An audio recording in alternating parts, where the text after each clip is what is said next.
Hey, good afternoon, morning, evening, whenever it is that you might click on this. This is some Bite Down Boxing Talk. My name is Wood. Please check me out over at www.bitedownboxing.com as well as on Instagram at BiteDownBoxing. And, definitely here on the Pay Me No Mind Sports and Entertainment channel. Also, I do some work over at www.roundbyroundboxing.com. No in there, just roundbyroundboxing.com. That's family. Getting along to it, this is just kind of a fan reaction. I don't have many people to talk boxing with, but I wanted to get my thoughts out there. I had to host and some family over at my house this weekend, so I didn't get to watch the fights in a manner to do my write ups on them and kind of any kind of analysis along that line. But just getting some thoughts out there. Again, if you'd like to contribute to the discussion. There was controversy the last couple of weeks, and shout out and salute to the women right now doing their thing, in the game. But we saw the super featherweight fight between Terry Harper and Natasha Jonas, which ended in a split draw. And then we saw Shannon Courtenay on the fight camp card with she lost the fight to Rachel Ball. She was dropped in the first round and lost an 8-rounder. And then Saturday we see in the main event down in Tulsa, the fight in the middle of the street on the zone. We saw the first lady, Cecilia Brækhus, drop a decision to a majority decision to Chicago's Jessica McCaskill, who was a unified lightweight champion. She becomes undisputed welterweight champion, and I just see robbery, blah blah blah, corruption. Boxing can't get nothing right. For any of these fights, what can we say about the outcome of the WBA lightweight eliminator between that wasn't an eliminator, that was for interim title, I believe, whatever that means. But what can we say about Rolly Ramiro and his win against Jackson Marinez? That was on Saturday on the undercard of Benavides and Angulo. What can we say? And so just looking at the Courtenay versus Rachel Ball, like I said, she was dropped in the first round of her fight. I believe it was a left hook from Rachel Ball. I can't remember, just playfully, Rachel Ball kind of reminded me. And then with her fighting, she kind of reminded me of the wildling that was with Jon Snow for a while, who got killed. I can't remember her name. But, Ball was taller. Courtenay, when you get knocked down in the first round, it takes 4 rounds to get back to even. I believe it's 4. And she came back in the second round. She was catching Rachel Ball with the left hook a lot. Came back in the third round, was landing the right hand a lot. But Rachel Ball's fight never really died off. She stayed with the 1-2. She kept fighting tall. She had Courtenay ducking under everything to get to her. Yes, Courtenay got inside and rumbled. But I think one thing that I think worked against Courtenay is when she got into that panic mode to get back. At no point in the fight did she ever really get back to boxing. Like if she got up around or got tied or tied the fight on the cards, she never slowed back down to get into her boxing and quit taking risks and quit running into those right hands, quit getting hit with that left jab. That was very visible because of how tall Rachel Ball was. And then we get into the 10th round and Rachel Ball flat out goes for it. And I saw some people saying Courtenay got jobbed. I didn't see it. Rachel Ball never quit. She was getting hit with bombs, but she was bombing back. And then, like I said, she came out in the 10th round and just completely caught Courtenay off guard, in my opinion, and won that round. And I think I wasn't mad at that. I wasn't mad at that decision. And then Well, I'll leave it from there. But Brækhus and Jessica McCaskill. I said this, and I asked McCaskill when we were in the e-conference last week. I asked her, "Did you see what I saw?" Because in the Bustos fight for Cecilia Brækhus, definitely definitely slowing down quite a bit. The reflexes aren't there, just not as sharp, just body wise. I mean, and that's 20 or however many years of training, but she's 39, 38. All the training camps and whatnot. She's been away from family since January. Was out in Big Bear with can't think of Abel Sanchez. Gracious person, beautiful spirit, but it's almost like she's kind of moved on from the sport. But getting to the action, it was almost like watching two fighters with a different sense of rhythm for the same song. If you and that's one of the drawbacks, in my opinion, about Jessica McCaskill's game is she puts that head down and just goes. But if she doesn't get her head into her opponent's chest, she's just kind of like swinging and twerking and not twerking, to get her hooks off and to just looking to just land.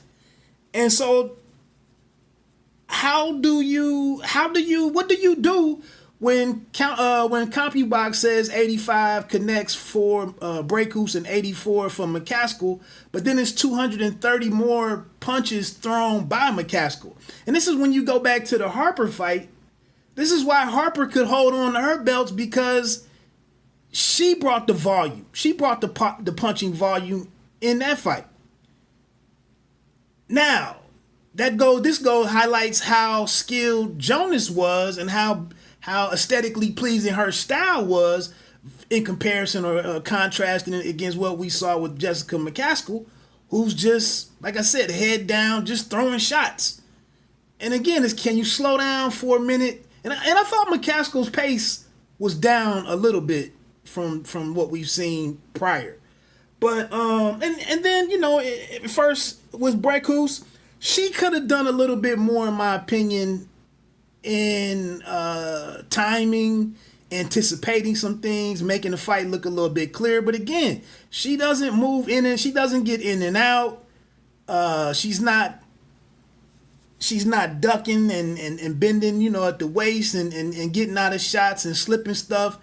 And then she's not a power puncher to really, disrupt anything that McCaskill was doing. So I would have been good with the draw in that one. The 97-94 card, again, this is emblematic of how difficult it is to judge. It's difficult to even write about a 2-minute round fight.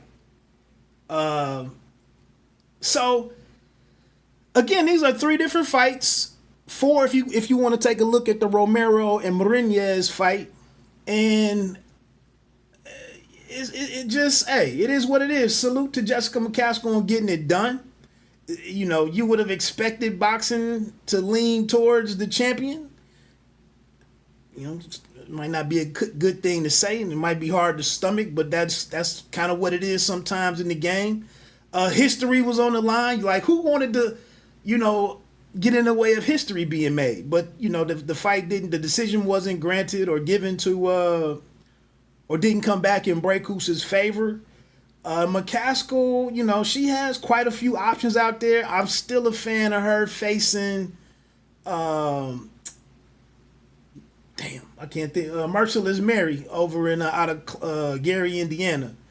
Can't think of her last name at the minute. Was just looking at her Instagram page yesterday. But either her or what's her name? Medusa. Leonardo too is over there at junior or super lightweight, junior welterweight. So I don't know. Like I said, I'm not mad at that decision. I just, you don't knock McCaskill for her lack of effective aggression. And she gets the victory. And so I don't know. It again, And then lastly, to close, I see people running with this. Somebody got robbed. How is anybody getting robbed in a fight that's decided by a round? How was that robbing anybody? And another thing, a decision as most obvious thing in the world, a decision to a fight is comprised of 3 scorecards. So if you're sitting here with your one scorecard your way, there's no other 2 people to cancel out or to confirm or validate what you came out with. But in any particular fight, it's 3 people over there. I said this before. You don't know where the action moves around the fight. When was the referee in the way of something? When was a judge's view obstructed? So on and so forth. What if a key punch, they just weren't able to see it properly, or the true impact of it? So maybe maybe that it happens. It's a number of things that could throw something off. And some of these fights that are very close, like I said, with Harper and Jonas could have fought more. She could have stayed in the center of the ring more and not allowed Harper to look that effective. Courtenay, she could have backed off in 6, 7, 8 in those rounds. She could have backed off and boxed a little bit more, gave a different pace. And that's something, I won't even go into that, but Brækhus and McCaskill, I have no issue with McCaskill winning it. The backstory is dope. Everything about that is fire. Brækhus, again, I just don't know that I saw a reigning champ. And I'm going to be honest, I've been critical and kind of tough maybe on Brækhus. But here in this one, I don't know if I really saw McCaskill winning that. But it's a decision that I don't have a lot of heartburn with. I said Brækhus could have gotten started a little earlier. She could have been more physical with the smaller fighter, the shorter, smaller fighter. There was some things that she could have done to get that decision. She's comfortable with it, so or in good spirit about where she stands and what she accomplished in the game and how she's able to walk away. So it is what it is. But again, like I said, this was just kind of some fan talk, my observations from the weekend. Shout out to women's boxing doing this thing. This week we have the rematch between undisputed super lightweight champion Katie Taylor in the rematch against Delphine Persoon.